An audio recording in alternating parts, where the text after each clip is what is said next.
تاسوعا بھی کہتے ہیں، اس دن کو 9 محرم جو دن اور شب ہے اس کو تاسوعا کہتے ہیں۔ اور اس دن کے میں جو کچھ ہوا کربلا کے میدان میں، وہ ایک داستان، ایک کہانی کی صورت میں انشاءاللہ ہم کوشش کریں گے کہ آپ کو بتایا جا سکے کہ آج کے دن کربلا والوں پر، خانوادہ رسول اکرم کے جن کا کلمہ پڑھتے ہیں، کہ جن کا نام ہم اذانوں میں سنتے ہیں، جو کہ قرآن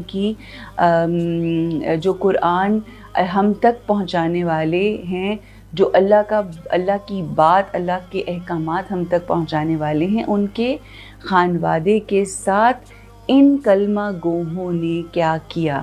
کیا ہم آقا کی اولاد کے چاہنے والے بن کے ان کے بتائے ہوئے نقش قدم پہ زندگی گزارنا چاہتے ہیں، یا وہ لوگ جو کربلا کے میدان میں پڑھتے تو قرآن اور نماز اور وہ سب کرتے تھے، مگر روح کو نہ سمجھ نہ سکے کہ یہ جناب امام حسین علیہ السلام جو حق پہ ہیں، صرف دنیاوی خواہشات کے لیے انہوں نے ان کے ساتھ وہ سلوک کیا۔ بہرحال آج کے جو کچھ واقعات ہیں، وہ تمام واقعات میں کوشش یہ کروں گی کہ حرف بحرف آپ لوگوں تک پہنچانے کی کوشش کی جائے۔ امام جعفر صادق علیہ السلام سے روایت ہے کہ آپ فرماتے ہیں، تاسوعا وہ دن ہے جس دن کربلا میں حسین اور اصحاب حسین کو ہر طرف سے گھیر لیا گیا تھا۔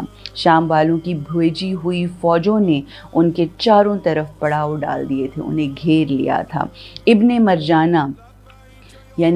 مرجانہ اس کی ماں ہے عبید اللہ ابن زیاد، جو کہ گورنر ہے کوفے کا، اور عمر بن سعد فوجوں کی کثرت پر بہت خوش و خرم تھے، تکبر کر رہے تھے، بہت زیادہ خوشی کا اظہار کر رہے تھے۔ انہوں نے حسین اور اصحاب حسین کو تنہا اور کمزور پایا، اور انہیں یہ یقین ہو گیا کہ اب حسین کی مدد کرنے کے لیے کوئی نہیں آئے گا اور اہل عراق ان کی مدد نہیں کریں گے۔ میرے والد امام جعفر صادق علیہ السلام ارشاد فرماتے ہیں کہ میرے والد اس غریب الوطن پر قربان ہو جائیں جس کا کوئی حامی و ناصر نہ تھا۔ شمر کو جب پتہ چلا کہ عمر ابن سعد جو ہے وہ حیل و حجت کر رہا ہے، آپ کو یاد ہوگا کہ کل میں نے جو سیشن کیا اس میں بتایا تھا کہ عمر ابن سعد نے ملاقات بھی کی امام حسین علیہ السلام سے، ان سے محبت کا بھی اظہار کیا، اور پھر اس کے بعد جب وہ ملاقات ہو گئی تو وہ اتنا انفلوئنسڈ ہوا کہ اس نے عبید اللہ ابن زیاد کو ایک خط لکھا، جس میں یہ محسوس ہوا عبید اللہ ابن زیاد کو کہ یہ بہت زیادہ مطلب ذرا حامیان کی طرف ہو رہا ہے امام حسین کے، اور ان کو لیوریج دے رہا ہے، ان کو آسانی دینے کی بات کر رہا ہے، ان کی زندگی کے اندر آسانی لانے کی اور ان کی فیور میں کچھ بات کر رہا ہے۔ تو اس کو بہت زیادہ طیش آیا، عبید اللہ ابن زیاد کو بہت زیادہ طیش آیا، اور یہ 8ویں محرم کو جب قاصد پہنچا عمر ابن سعد کا خط لے کر، تو اس کو بہت طیش آیا، اور وہاں پر شمر بن ذیلجوشن بھی موجود تھا، اور اس نے جب یہ سنا تو اس نے والنٹیرلی یہ بات کہی کہ اے عبید اللہ ابن زیاد اگر تو چاہتا ہے تو میں چلا جاتا ہوں، اور اگر یہ عمر ابن سعد وہ نہیں کر پا رہا جیسا کہ تو چاہتا ہے تو اس کی جگہ میں ٹیک اوور کرتا ہوں، اور میں جا کے امام حسین علیہ السلام کا قصہ جو ہے وہ تمام کرتا ہوں، نعوذ باللہ۔ شمر بہرحال جب یہ ہوا تو اس نے عبید اللہ ابن زیاد نے ایک بہت ہی سخت والا، مطلب اس قدر سختی والا خط لکھا کہ جس میں یہاں تک کہہ دیا گیا کہ اگر تمہیں جو کام دیا گیا ہے، جو کام تمہیں کہا گیا ہے، اگر وہ تم نہیں کرو گے تو ہم پھر تمہارے ساتھ ایسا رویہ رکھیں گے، ایسی بات کریں گے کہ تمہیں معزول کر دیا جائے گا، اور وہ جو تم سے تمام وعدے کیے گئے ہیں وہ پورے نہیں کیے جائیں گے۔ وہ خط لکھا گیا۔ شمر اپنے لشکر کے ساتھ نخیلہ سے چلا، اور جمعرات کے دن 9 محرم کی تاریخ کو دوپہر تک کربلا میں پہنچ گیا، یعنی آج جو دن گزر گیا دوپہر تک یہ شمر جو ہے وہ عبید اللہ ابن زیاد کا خط عمر ابن سعد کے نام لے کر جب پہنچا تو اس نے جب گفتگو کی اور وہ خط جو ہے وہ عمر ابن سعد کو دیا تو عمر ابن سعد نے کیا کہا، میں تھوڑی سی ایکسپلین کر دوں کہ جو شمر بن ذوالجوشن تھا وہ اس کا جو چہرہ تھا، ایک تو یہ کہ بڑا ہی مکروہ چہرہ تھا اس کا، اور بہت ہی اس کے چہرے پہ عجیب سی ہیبت، جب کہتے ہیں نا کہ اندر اگر آپ کی روح کے اندر کالے دھبے ہوں، اگر آپ کے اندر لوگوں کے لیے نفرت ہو، دنیاوی لالچ ہو، خواہشات ہوں، لسٹ ہو، تو آپ کے چہرے پہ بھی وہ تمام چیزیں آ جاتی ہیں، اور جب آپ کے اندر نور ہو، خوشی ہو، سکون ہو، اطمینان ہو تو وہ بھی چہرے کے اوپر آتی ہے۔ تو جو شمر کا چہرہ تھا وہ بھی ایسا تھا کہ مکروہ چہرہ تھا، اور اس کے چہرے کے اوپر پھل بیری ایک آپ لوگوں کو پتہ ہوگا جس میں وائٹ کلر کے پیچز پڑ جاتے ہیں، تو اس کے چہرے پر وہ سفید پھل بہری کے داغ اور دھبے بھی تھے۔ تو جیسے ہی وہ وہاں پر پہنچا اور عمر ابن سعد کو یہ خط دیا جس میں اس کی معزولی کے آرڈرز تھے، تو عمر ابن سعد نے کس طرح سے اس سے خطاب کیا، کہتا ہے عمر ابن سعد شمر بن ذوالجوشن سے کہ اے سفید داغ والے، تم کسی استقبالیہ جملے کے مستحق نہیں ہو، اللہ تمہارے گھر کو آبادیوں سے دور قرار دے اور تمہاری قبر کو بے نشان کر دے۔ سوچیں کہ یہ اپنا بندہ ہے اس کا، مگر کیونکہ اس کے لیے بری خبر لے کر آیا ہے، کیونکہ اس کے لیے ایک اس کے حق میں خبر نہیں ہے، تو وہ کس طرح سے گفتگو کر رہا ہے۔ ایسے لوگ ہوتے ہیں جو نیگیٹیوٹی اپنی زندگی میں رکھتے ہیں نا، وہ ساتھ ہی ساتھ ہم نے اپنا بھی کمپیریزن کرنا ہے کہ کہیں ہم ایسے لوگوں میں سے تو نہیں کہ جو لوگوں کو لان تان کرتے ہیں تب جب وہ ہمارے حق میں بات نہیں کرتے۔ عمر ابن سعد کیا کہتا ہے آگے، اور جو تم لے کر آئے ہو اسے کبھی قرار دے۔ پھر آگے کہتا ہے خدا کی قسم میں سمجھ رہا ہوں کہ میں نے جو کچھ ابن زیاد کو لکھا تھا تم نے اسے قبول کرنے سے روک دیا۔ کیا لکھا تھا عمر ابن سعد نے؟ عمر ابن سعد نے لکھا تھا کہ امام حسین علیہ السلام کے ساتھ تھوڑی ان کو آسانی دی جائے، تھوڑا سا ان کو لینینٹ رہا جائے، اور تم نے اس کام کو بگاڑ دیا جس کے متعلق ہمیں امید تھی کہ وہ بن جائے گا۔ جب امام علیہ السلام سے ملاقات ہوئی تو اس کے بعد عمر ابن سعد کا دل تھوڑا سا پسیج گیا، لیکن جب اس کو یہ خط ملا کہ اس میں جس میں معزولی کی بات ہوئی تو اس کے اوپر وہ یہ گفتگو کر رہا ہے۔ اللہ گواہ ہے کہ حسین، یہ عمر ابن سعد شمر سے کہہ رہا ہے کہ اللہ گواہ ہے کہ حسین ہر صورت سر تسلیم خم نہیں کریں گے اور یزید کی بیعت ہرگز نہیں کریں گے، اس لیے کہ حسین کے اندر ان کے باپ کا نفس و قلب ہے۔ امام علی ابن ابی طالب علیہ السلام نے جس طرح سے بیعت نہیں کی تھی، یہ بھی انہی کے بیٹے ہیں، ویسا ہی قلب، ویسا ہی نفس رکھتے ہیں، یہ ہو نہیں سکتا۔ اور امام کا یہ جملہ کہ مجھ جیسا اس یزید جیسے کی بیعت کرے، یہاں پر بھی امام نے دو دھارے کی ہیں، جن شجروں کا قرآن میں بیان ہے، شجرہ خبیثہ اور پاکیزہ شجرہ، اس کا جو تذکرہ ہے یہاں پر امام نے وہ ایکسپلین کیا ہے۔ تو یہ بات عمر ابن سعد نے کیا، اور یزید کی بیعت نہیں کریں گے اس لیے کہ حسین کے اندر ان کے باپ کا نفس اور قلب ہے۔ پھر بسر سعد نے خط لے کر پڑھا اور دوبارہ اسے لعنت ملامت کی شمر کو۔ شمر نے کہا اب تم امیر کوفہ کے فرمان کے بارے میں کیا کہتے ہو؟ یا تو اس کے حکم پر عمل کرتے ہو، دشمن سے جنگ کرو، پھر سب کچھ چھوڑ دو اور فوج کی اور اگر یہ نہیں کر سکتے، مطلب یہ کہ یا تو جنگ کرو امام حسین ابن علی کے ساتھ، اور اگر نہیں کر سکتے تو چھوڑ دو یہ سرداری، لیٹ می ٹیک اوور، مجھے کرنے دو سرداری تاکہ میں ان کو نعوذ باللہ اس طرح سے ان کو قتل کروں بے رحمی کے ساتھ کہ جس طرح سے دنیا دیکھے۔ پھر سعد نے کہا، اب یہاں پر یہ جملہ بڑا امپورٹنٹ ہے، سعد نے کہا نہیں میں سرداری نہیں چھوڑوں گا۔ آپ یہ دیکھیے، یہ وہی والی بات ہے کہ ہر کوئی سبقت لے جانے کی کوشش کر رہا ہے، کربلا کے میدان میں سبقت حاصل کرنے کی کوشش کر رہا ہے کہ ہم ظلم و ستم کر دیں پسرے اور فرزند رسول پر۔ کیوں؟ ریزن کیا ہے؟ What's the reason? کیا ملے گا؟ دنیا کی دولت، شہرت، نام، انعام و اکرام.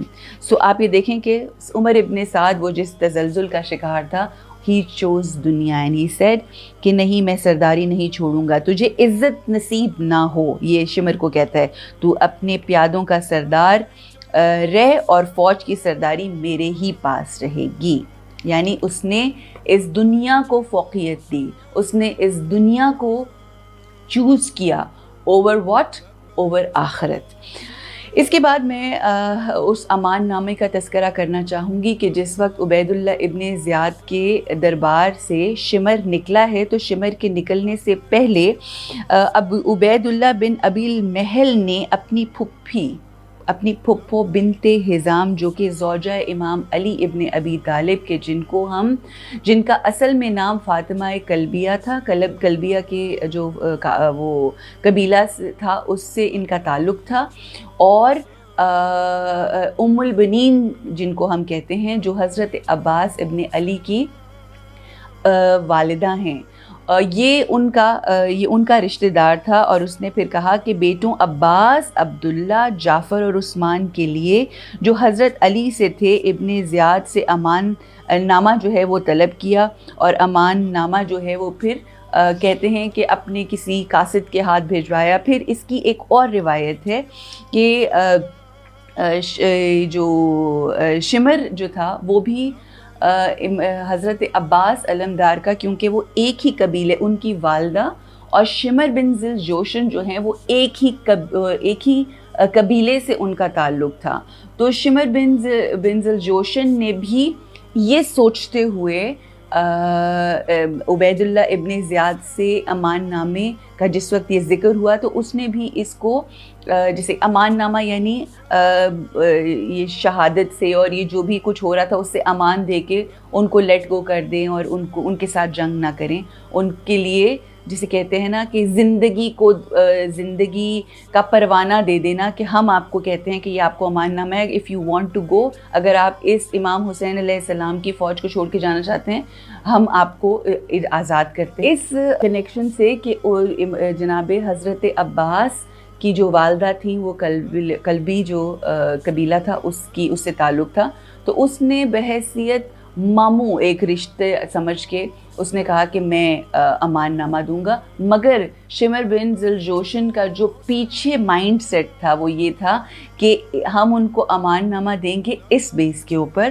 بٹ بیسک جو اس کی نیت تھی وہ یہ تھی کہ امام حسین کے ساتھیوں کو زیادہ سے زیادہ کم سے کم کیا جائے, کیونکہ حضرت عباس علمدار وہ جری جوان تھے, وہ ایک ایسے جوان تھے جو آداب حرب یعنی جنگ کے آداب سکھایا کرتے تھے, بتایا کرتے تھے, اور شجاع مشہور تھی جناب حضرت عباس کی, مشہور تھی, اور عشق امام حسین علیہ السلام بھی جو ان کے دل میں روشن تھا وہ بھی مشہور تھا. تو یہ ایک سازش تھی شمر بن ذی الجوشن کی. اور ایک اور روایت کے اندر جو ہم دیکھتے ہیں وہ یہ ہے کہ جریر بن عبداللہ جب ابن زیاد نے شمر کو حکم دیا کہ خط لے کر کربلا جاؤ, تو اس وقت جریر بن عبداللہ, یہ ایک تیسری روایت ہے کہ امان نامہ کس نے کوشش کی حضرت عباس کو امان نامہ دینے کے لیے. جریر بن عبداللہ بن مخلد کلابی اٹھ کھڑا ہوا اور کہا کہ اے امیر, یعنی عبید اللہ ابن زیاد کو کوفہ میں یہ کہہ رہا ہے کہ اے امیر ایک بات کہنی ہے, اگر اجازت ہو تو عرض کروں. ابن زیاد نے کہا کہ ہاں بتاؤ. اس نے کہا کہ علی ابن ابی طالب نے جب کوفہ میں سکونت اختیار کی تو میرے چچا کی بیٹی ام البنین سے شادی کر لی, اور اس کے 4 بیٹے ہیں. ام البنین کہتے ہی زیادہ بیٹوں والی ماں کو ہے. 4 بیٹے پیدا ہوئے, پہلا ہے عبداللہ, دوسرا جعفر, تیسرا عباس اور چوتھا عثمان. یہ چاروں میرے امزاد ہیں یعنی میرے کزنز ہیں. اگر آپ اجازت دیں تو میں انہیں امان نامہ بھیج دوں, یہ بہت بڑی نوازش ہوگی, یہ وہ جریر کہہ رہا ہے, جو آپ ہمارے حق میں کریں گے. ابن زیاد نے اس کو اجازت دی, امان نامہ لکھ کر دیا, اور اپنے اور مختلف روایات ہیں, کوئی کہتا ہے کہ عرفان نامی کوئی اس کا غلام تھا اس کو دے کر دیا, اور کچھ آتھینٹک جو روایات ہیں اس میں یہ کہا جاتا ہے کہ جو شمر بن ذوالجوشن تھا جب وہ کربلا میں پہنچا دوپہر کے وقت کسی وقت جب وہ پہنچا تو امام حسین علیہ السلام اور جو حضرت عباس کے جو خیمے تھے وہاں پر آ کے زور زور سے کہنے لگا کہ میں اپنے بھانجوں کو جو ہے وہ امان دیتا ہوں، یہ شمر نے جب کہا، اور تو اس کے اوپر حضرت عباس بہت زیادہ غصے میں غیظ میں باہر نکل کے انہوں نے شمر بن ذوالجوشن کو منہ توڑ جواب دیا، اور انہوں نے یہ کہا کہ تیرے دونوں ہاتھ ٹوٹ جائیں اور لعنت ہو تیری امان پر، اے دشمن خدا، تو ہمیں کہہ رہا ہے ہم اپنے بھائی اور سردار حسین پسر فاطمہ کو چھوڑ دیں اور فاسق و بد نسل کی اطاعت قبول کریں، ہمیں امان دے رہا ہے اور رسول کے بیٹے کو امان نہیں دیتا، ہم ایسی امان نہیں چاہتے، تو اپنی امان لے کر واپس لوٹ جا۔ جب اس کے ساتھ اس طرح کی گفتگو ہوئی، اور یہاں پر میں ضرور کہنا چاہوں گی کہ جناب حضرت ابو الفضل العباس جو کہ امام حسین علیہ السلام کے بھائی تھے، فرماتے ہیں کہ تبت یدا، تیرے دونوں ہاتھ ٹوٹ جائیں۔ اینڈ یہاں پر میں یہ بھی کہتی چلوں بریکٹ میں کہ یہ اس آیہ مبارک کی طرف اشارہ ہے کہ جس میں رسول اکرم کے سگے چچا ابو لہب کے لیے ارشاد ہوا قرآن میں، اور بتلایا گیا تبت یدا ابی لہب، بتلایا گیا تھا کہ جب باطل پرستی کی بنیاد پر قرآن مجید نے خونی رشتے والے سگے چچا کی رشتہ داری کے جو ہاتھ ہیں اس کو کاٹنے کا حکم دیا ہے، تو پھر دور دراز کا جو رشتہ دار جو بڑا وہ آ کے اپنی طرف سے اچھا بن رہا تھا شمر، وہ اس کو یہ منہ توڑ جواب جو ہے وہ حضرت عباس علمدار نے دیا۔ اچھا جی، اس کے بعد اس کی بھی بہت ساری مختلف روایات آتی ہیں۔ ہم آپ کو یہ بتاتے چلیں کہ جنگ جو ہے وہ تو ہوئی کربلا کے میدان میں 10 محرم کو، جو یوم عاشور فجر کی نماز کے بعد ہوئی نا، جو جنگ کا آغاز ہوا۔ لیکن ایک چیز جو یہاں پر ہم بتاتے چلیں کہ عمر ابن سعد نے اپنی مکاری اور اس پینک میں آ کے جو شمر بن ذوالجوشن نے خط دیا، عصر کے وقت، دوپہر کے وقت جو ہے وہ شمر آیا، اور عصر کے وقت آج کے دن یعنی 9 محرم کا جو عصر گزری، اس وقت اس نے اپنے ساتھیوں یعنی جسے کہتے ہیں نا تاسوعہ کے دن 9 کا جو ایک حملہ تھا، ایک حملہ عمر ابن سعد کی فوج کی طرف سے اس روز ہوا عصر کے وقت۔ اور یہاں پر میں بیان کرنا چاہوں گی کہ عمر ابن سعد نے اپنی فوج سے کہا کہ اے لشکر خدا، مطلب وہ اپنی طرف سے تو اپنے آپ کو حق پہ ہی سمجھ رہے تھے، اے لشکر خدا سوار ہو جاؤ اور تمہیں بشارت ہو، جب فوجیں اپنی طرف سے ان کو جنت کی بشارت دے رہا ہے۔ آج بھی بہت سارے لوگ جو ہیں وہ جنتوں کی بشارتیں دیتے ہیں، یہ سوچے سمجھے بغیر کہ وہ ناحق اس زندگی کو گزارے ہوتے ہیں۔ جب فوجیں خیام حسینی کی طرف چلیں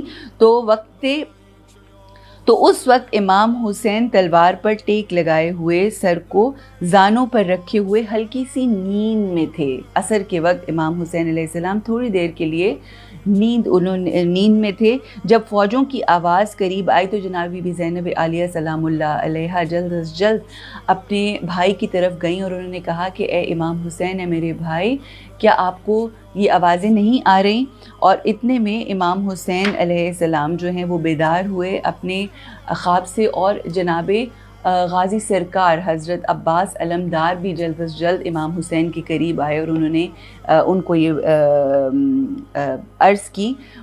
اسی اثناء میں حضرت ابو الفضل عباس حسین علیہ السلام کی خدمت میں آئے اور عرض کی کہ بھیا لشکر والے خیمہ گاہ تک آ گئے ہیں۔ آپ نے فرمایا اے عباس میرے بھائی، میں تم پر فدا ہو جاؤں، سوار ہو کے ان کے پاس جاؤ، ان سے پوچھو تمہیں کیا ہو گیا ہے، اور ان سے یہ بھی پوچھو کہ وہ یہاں کیوں آئے ہیں۔ کیونکہ دیکھیں، یاد رکھیں، فوج جو جنگیں ہوتی ہیں نا، ان کے بھی کوئی اصول ہوتے ہیں، مگر کربلا کے میدان میں مسلمانوں نے یہ حیا بھی نہیں کی کہ وہ جنگی اصولوں کو فالو کریں، بلکہ آگے میں آپ کو جب یہ ہم بتانا شروع کریں گے تو میں بتاؤں گی کہ یزیدی فوج نے شمر اور عمر ابن سعد کو بہت حیا دلائی، بہت ان کی تھوڑی بے عزتی بھی کی کہ تمہیں کیا ہو گیا ہے کہ اگر چین، روس یا ہم کسی نان مسلم سے بھی لڑ رہے ہوں تو کچھ اصول ہوتے ہیں جنگ لڑنے کے، تم نواسہ رسول کے ساتھ جنگ کرنے اور اس کے خون کے اس قدر پیاسے ہو گئے ہو کہ تم جو اصول ہیں جو اصول حرب ہیں یعنی جنگی اصول ہیں، تم ان کو بالکل بھول گئے ہو۔ حضرت عباس 20 سواروں کے ساتھ، جن میں زہیر بن کین اور حبیب ابن مزاحد موجود تھے، دشمن کی فوج کے پاس آئے۔ حضرت عباس نے ان سے پوچھا کہ کیا ہو گیا ہے، تم لوگ کیا چاہتے ہو؟ انہوں نے کہا کہ اے امیر، یہ امیر کا حکم ہے کہ تم لوگوں کو بتا دیا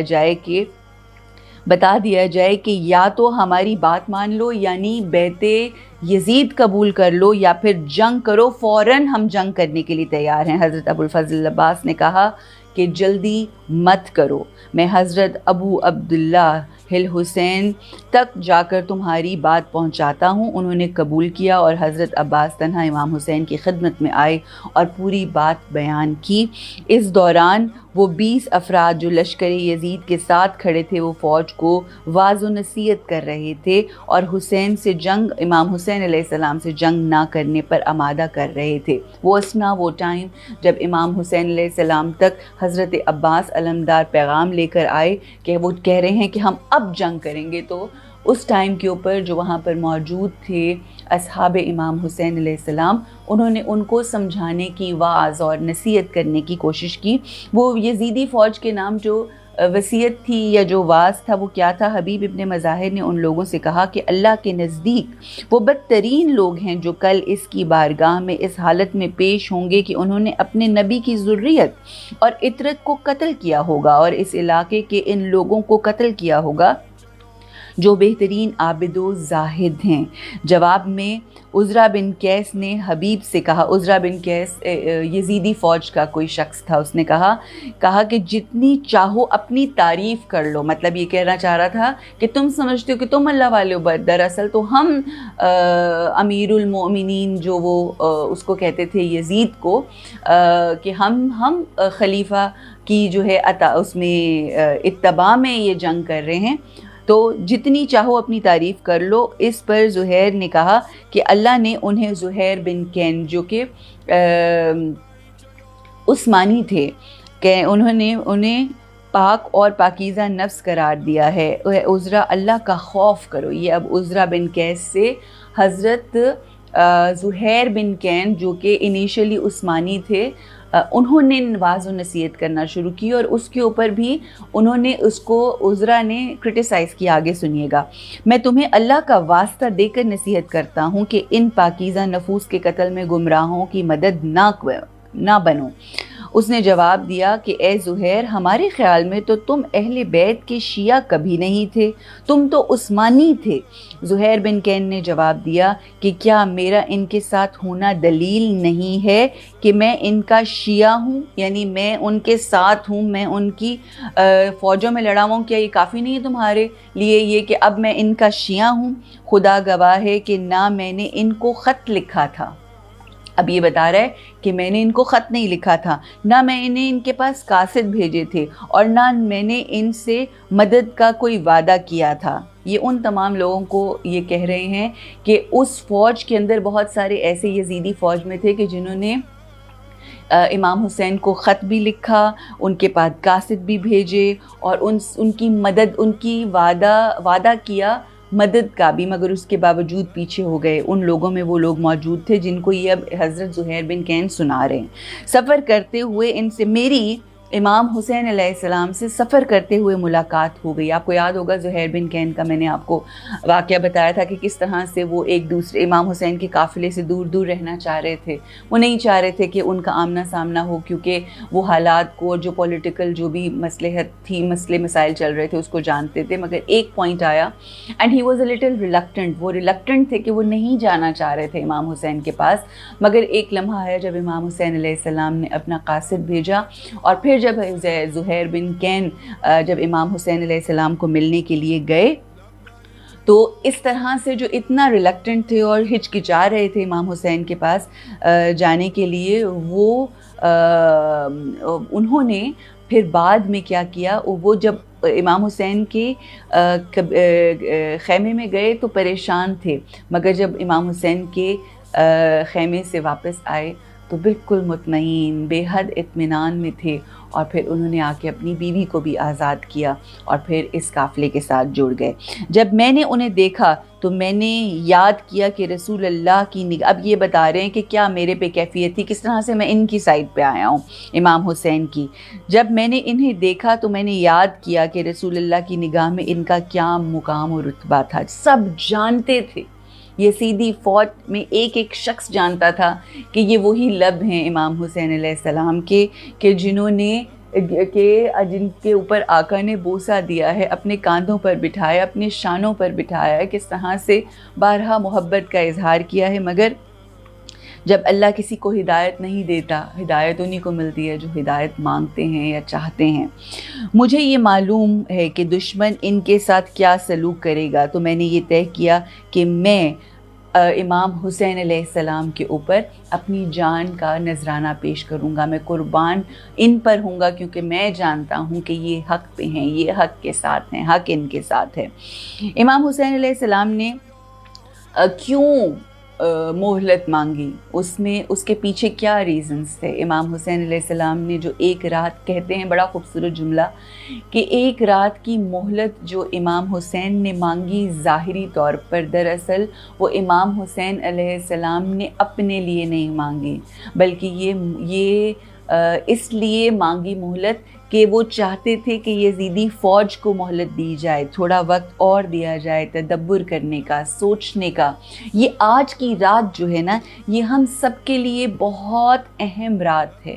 یہ آج کی رات امام حسین علیہ السلام ہم سب کو موقع دے رہے ہیں کہ ہم بھی تدبر کریں، ہم بھی فکر کریں، ہم بھی سوچیں کہ آج کے بعد ہمیں اپنی زندگیوں میں کیا تبدیلی کرنی ہے۔ کیا ہم یزیدی صفات کے ساتھ اپنی زندگی کو گزارنا چاہتے ہیں، یا آج کی رات جناب حر کی طرح تدبر کر کے، اپنی سوچوں فکروں کو بدل کے، شعور کو اجاگر کر کے، اپنی روح کی جو صفات ہیں، جو روح کی خصوصیات ہیں، ان کو اجاگر کر کے اپنی روح پر لگے ہوئے دھبوں کو صاف کرنے کی رات ہے۔ امام حسین علیہ السلام نے جو مہلت مانگی، وہ کیوں مانگی، وہ میں اب آپ کے سامنے پڑھنے جا رہی ہوں، کہ جب حضرت ابو الفضل عباس نے امام حسین علیہ السلام کو صورتحال سے آگاہ کیا تو آپ نے فرمایا، ان کے پاس جاؤ، اگر ممکن ہو تو ان سے کہو کہ کل تک جنگ میں تاخیر کر دیجئے،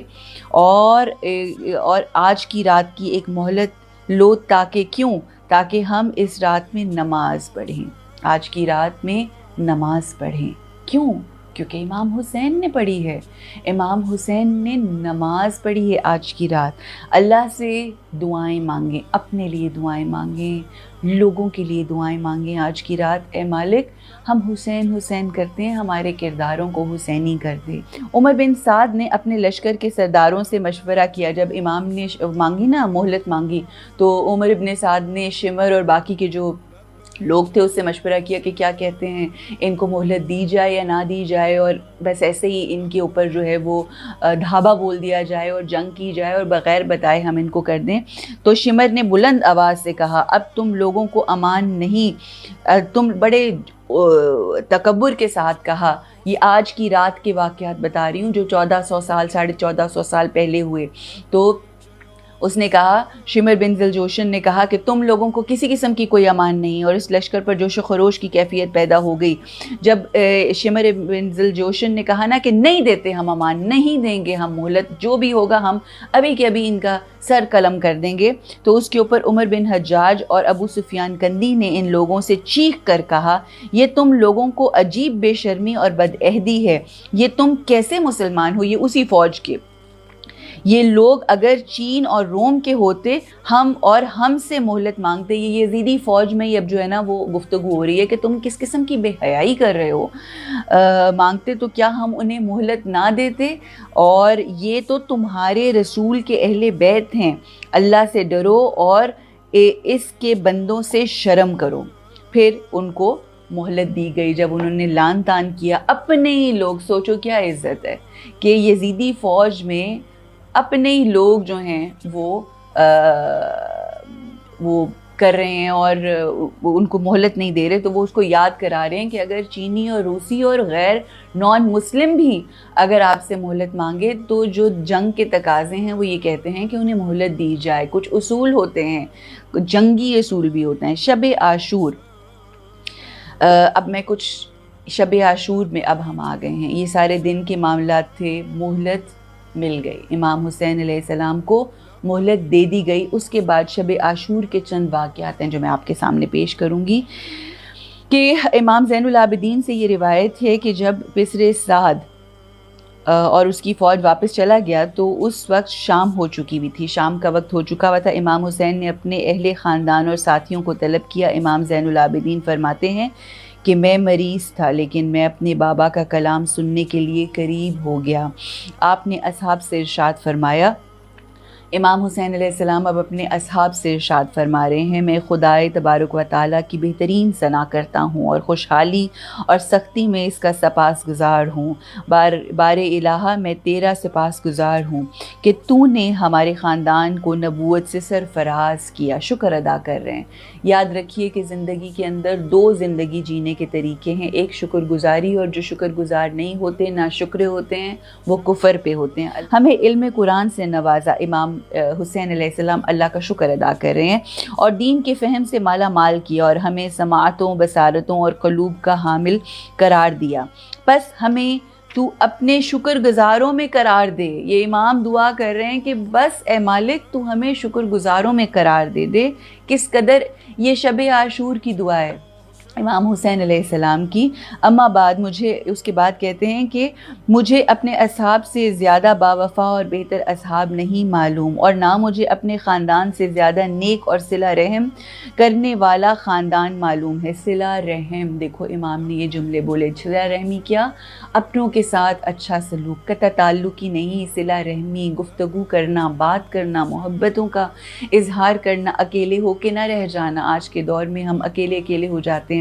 یہاں پر اصحاب امام حسین علیہ السلام نے اپنے اصحاب کی پاکیزگی کا تذکرہ کیا. امام حسین علیہ السلام کو اپنے اصحاب پہ بہت مان تھا. امام فرماتے تھے کہ ایسے اصحاب میرے آقا میرے نانا کو بھی موجود نہ میسر نہ آئے، ایسے اصحاب میرے بابا کو بھی نہ آئے، نہ میرے بھائی حسن کو آئے جیسے اصحاب مجھے اللہ نے عطا کیے. یہ خاص عنایت تھی اللہ سبحانہ و تعالیٰ کی امام حسین علیہ السلام. اللہ تم سب کو میری طرف سے جزائے خیر عطا فرمائے. میں سمجھتا ہوں کہ کل ان دشمنوں سے میری جنگ ہوگی. میں تمہیں اجازت دیتا ہوں کہ تم یہاں سے، یہ جب امام نے ارشاد فرمایا اپنے اصحاب سے کہ تم جانا چاہتے ہو چلے جاؤ میری طرف سے، یہ ہم نے اکثر تذکرہ کیا، مگر یہ تو ہم نے تذکرہ کیا کہ امام نے کیا فرمایا، مگر اس کے بعد اصحاب جو مختلف تھے انہوں نے کیا ارشاد فرمایا، وہ بھی آج کی رات یہ شب عاشور شروع ہو چکی. امام تقریباً انہی لمحات میں یہ گفتگو کر رہے ہوں گے اپنے اصحاب سے. تم چلے جاؤ، میں تمہیں آزاد کیا، تم پر میری کوئی ذمہ داری نہیں. اس کو کیا کہتے ہیں؟ لیٹ گو کر رہے ہیں امام حسین. یہ رات تمہارا پردہ ہے، بس اسی کو سواری بنا لو. تم میں سے ہر شخص میرے خاندان کے ایک شخص کا ہاتھ تھام لے اور پھر تم اپنے علاقوں اور شہروں میں پھیل جاؤ یہاں تک کہ اللہ تمہیں سہولتیں فراہم کرے. یہ دشمن میری جان کے ہیں، دشمن میرے ہیں. جب مجھے پالیں گے تو دوسروں کی فکر نہیں کریں گے، یعنی ان کا تم سے کوئی واسطہ نہیں. وہ صرف اور صرف حسین ابن علی کے دشمن ہیں اور بس ان کو اور کچھ نہیں چاہیے. تم جانا چاہتے ہو. جس کے اوپر جناب ابو الفضل عباس علیہ السلام نے کیا جواب دیا؟ آپ ارشاد فرماتے ہیں، سب سے پہلے حضرت ابو الفضل عباس نے کہا. اس کے بعد امام حسین کے دیگر بھائیوں اور بیٹوں اور بھتیجوں اور عبداللہ بن جعفر طیار اور صاحبزادوں نے ان کی پیروی کرتے ہوئے کہا، لیکن ہم ایسا کیوں کریں اے امام؟ کیا اس لیے کہ آپ کے بعد زندہ رہیں؟ خدا ہمیں وہ دن نہ دکھائے کہ ہم آپ کے بعد زندہ رہیں. پھر امام حسین نے فرزندان عقیل کو مخاطب کیا اور فرمایا کہ تمہارے لیے مسلم کا قتل ہی کافی ہے، میں چاہتا ہوں کہ تم چلے جاؤ۔ اس کے اوپر جناب مسلم بن عقیل کے جو بچے تھے انہوں نے کہا کہ ہم نے اپنے سردار اور بزرگ کو، اپنے امزادوں کو مصیبت کے وقت نہیں، ہم آپ کو نہیں چھوڑ سکتے۔ انہوں نے بھی اپنی یکجہتی کا اظہار کیا۔ اس کے بعد مسلم بن اوسجہ کہتے ہیں کہ اس کے بعد مسلم بن اوسجہ اٹھ کھڑے ہوئے اور عرض کیا کہ ہم آپ کو چھوڑ کر چلے جانے کا کیا عذر اللہ کی بارگاہ میں پیش کریں گے؟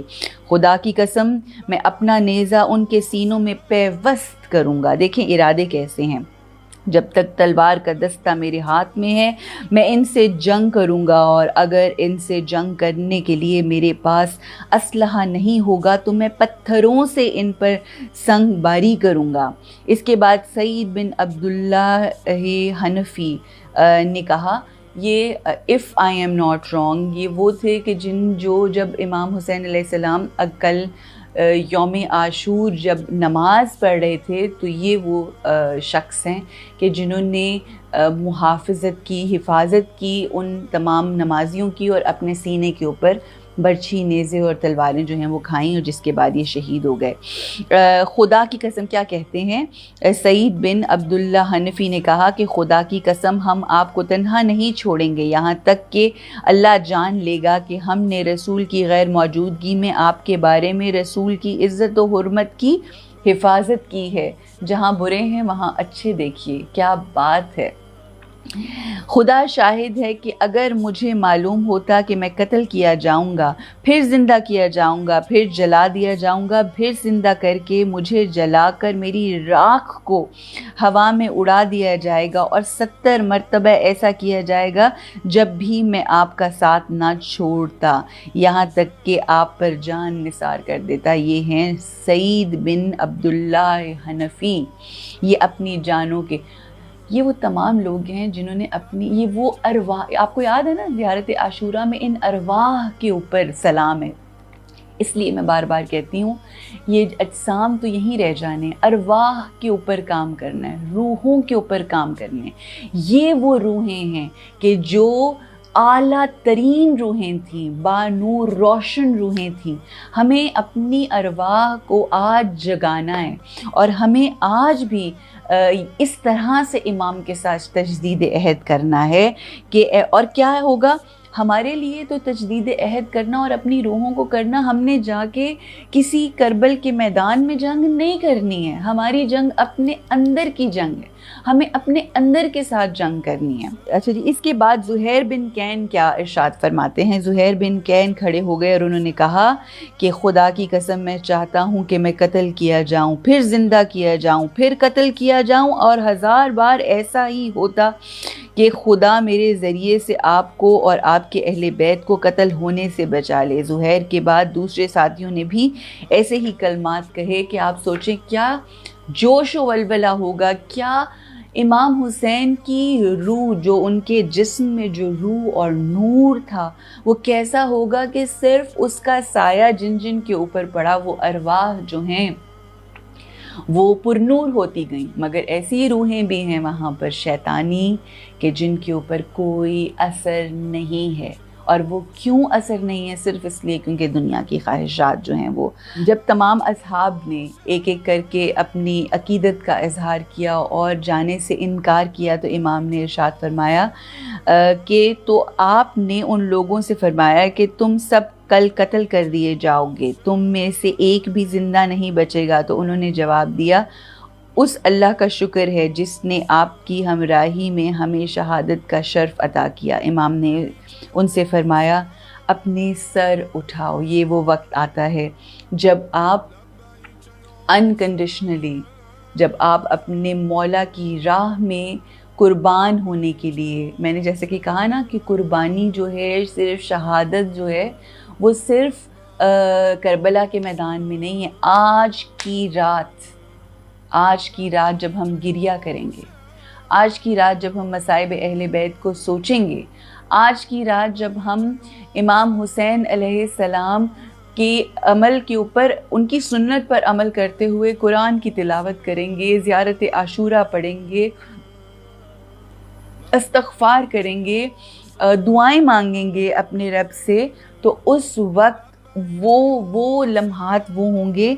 اس کے بعد کیا ہوگا کہ جب ہم اس طرح سے بے لوث امام کی راہ میں قربان، اپنی نفس کو قربان کرنے کے لیے جب آج کی رات تیار ہوں گے نا، تو پھر کیا ہوگا؟ پھر امام آپ کو بشارت دیتے ہیں، آپ کو بشارت دیتے ہیں. امام نے کہا سر اٹھاؤ اور دیکھو. ان لوگوں نے سر اٹھا کر جنت میں ہر انسان نے اپنی اپنی منزل کا نظارہ کیا، مقام کو دیکھا، اور امام فرماتے جا رہے تھے کہ یہ فلاں تمہاری جگہ ہے، یہ تمہاری جگہ ہے. اور اس طرح سے امام نے جنت کا نظارہ کروایا.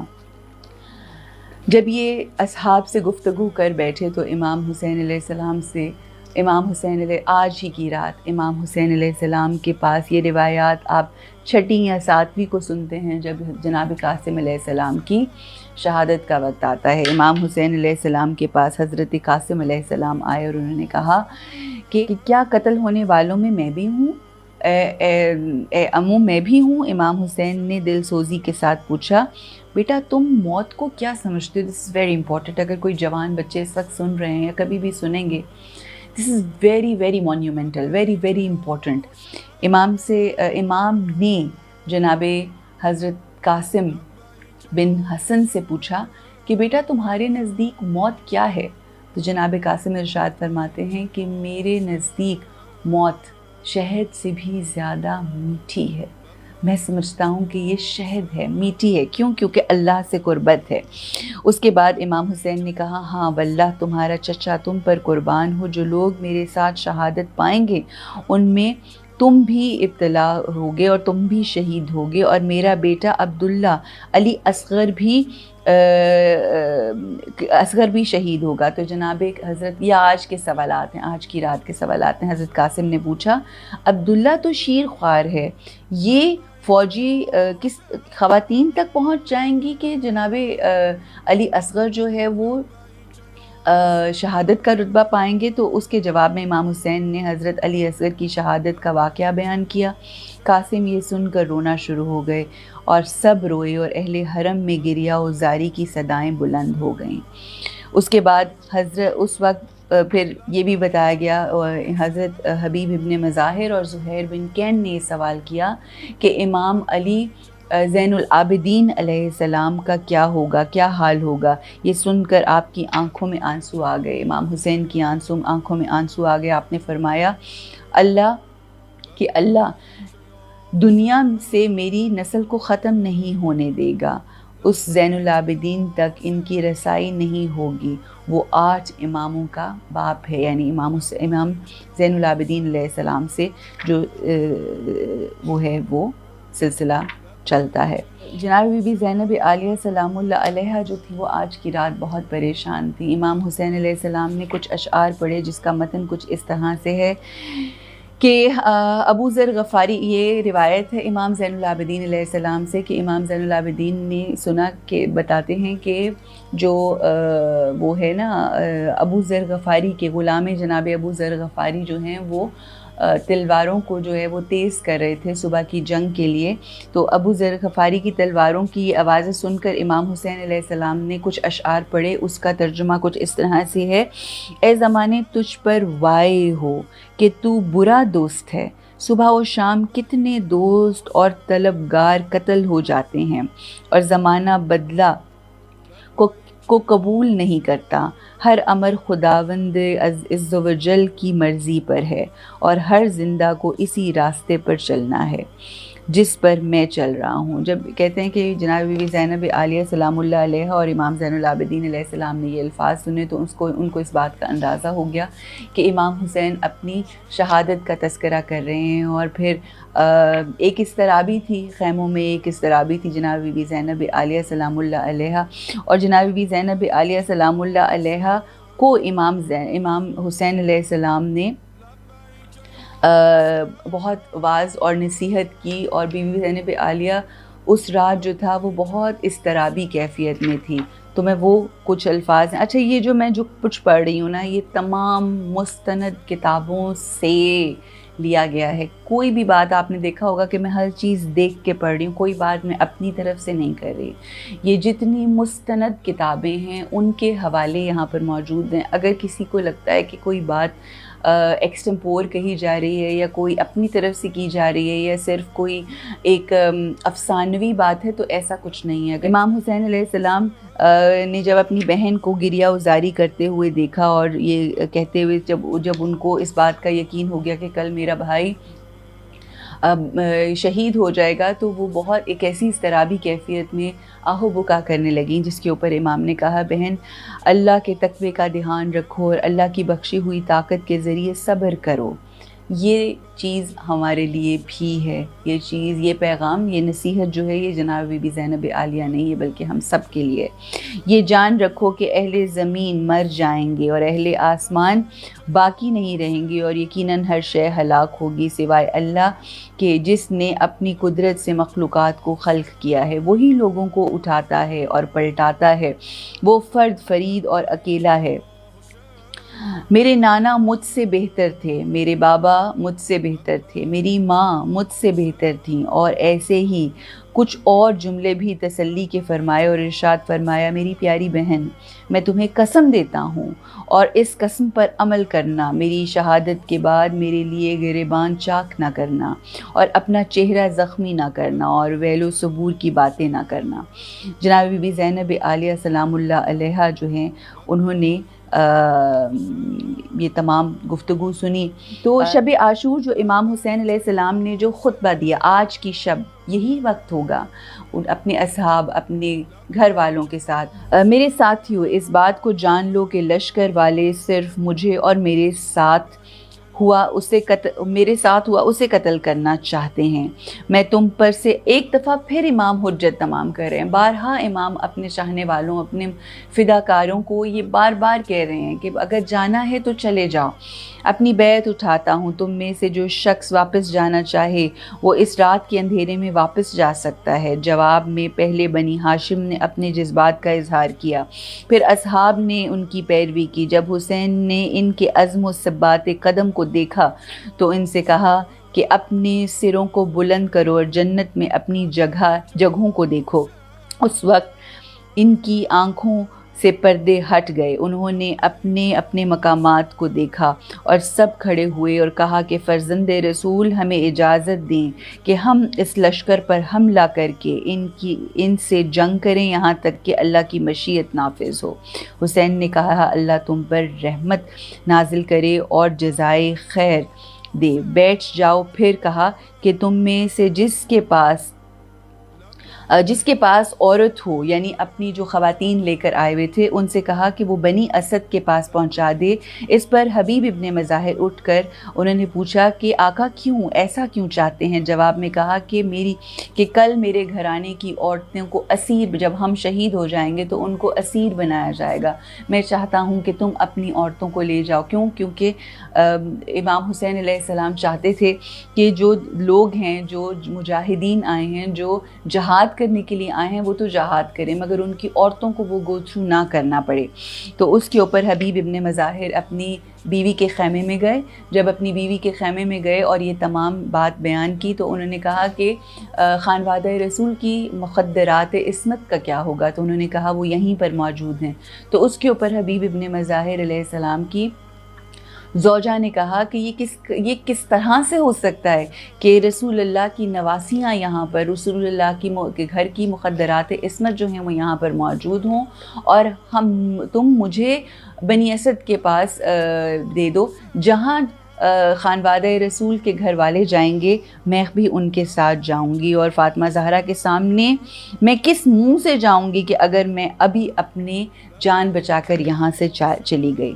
پھر اس کے بعد خیموں کو ترتیب دی گئی, سپاہیوں کی آمد شروع ہو گئی. کربلا کے میدان میں یزیدی سپاہیوں کی 32 افراد امام حسین سے آ کر, میں یہ بھی بتاتی چلوں 32 افراد اس رات, وہ جو میں نے کہا تھا نا, جب ہم لوگوں نے کہا کہ مہلت لی امام حسین نے, یہاں پر وہ بات نظر آ رہی ہے کہ مہلت لی نہیں, امام حسین علیہ السلام نے مہلت دی یزیدی فوج کو کہ ابھی بھی کوئی آنا چاہتا ہے تو آ جائے، اور سوچئے کہ 32 افراد امام حسین سے آ کر ملحق ہوئے یزیدی فوج سے، جنہوں نے تدبر کیا، جن کے نام یہاں پر موجود نہیں ہیں، اس لیے میں آپ لوگوں کے سامنے ان کے نام جو ہے وہ نہیں دے پاؤں گی۔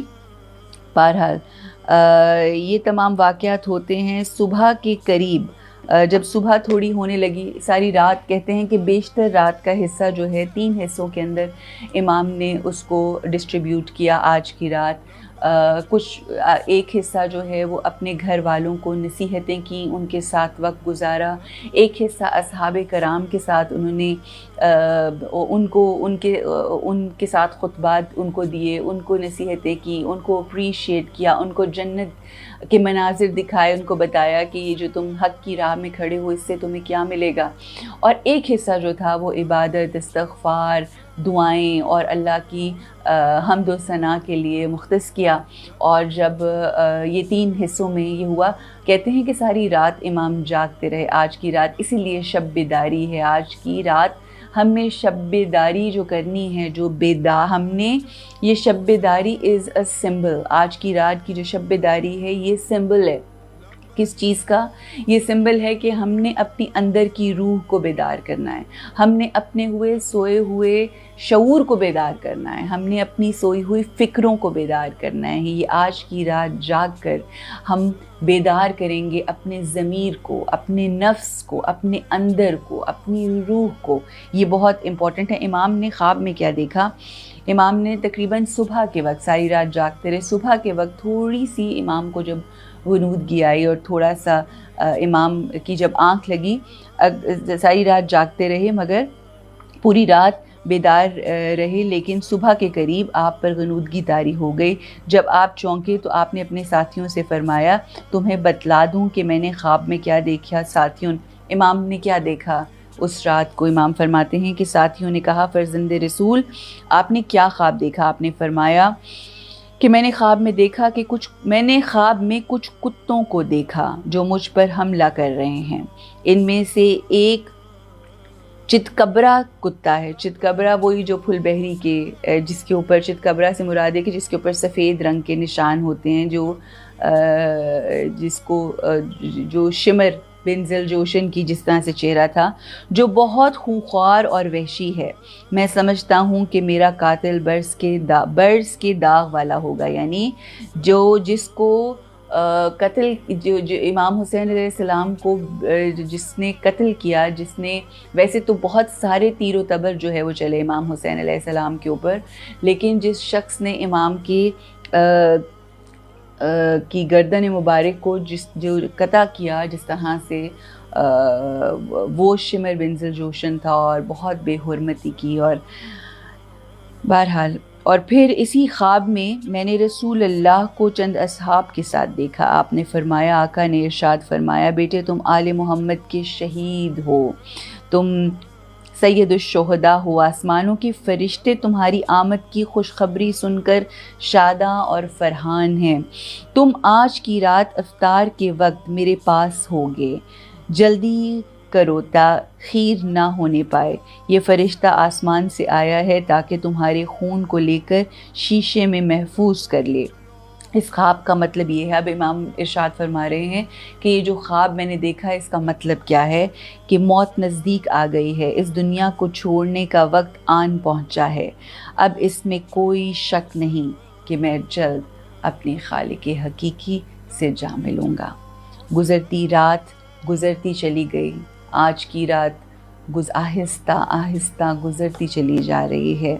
حسین اور امام حسین علیہ السلام اور ان کے ساتھیوں نے وہ رات اس طرح سے گزاری کہ ان کے خیموں سے تلاوت و اذکار کی آوازیں شہد کی مکھی کی بنبناہٹ کی مانند بلند تھیں، اور وہ لوگ پوری رات رکوع و سجود اور قیام و قعود میں رہے۔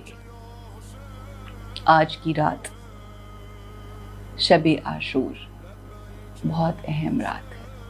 آج کی رات مقدروں کو بدلنے کی رات ہے۔ آج کی رات ہماری تقدیر کو بدلنے کی رات ہے۔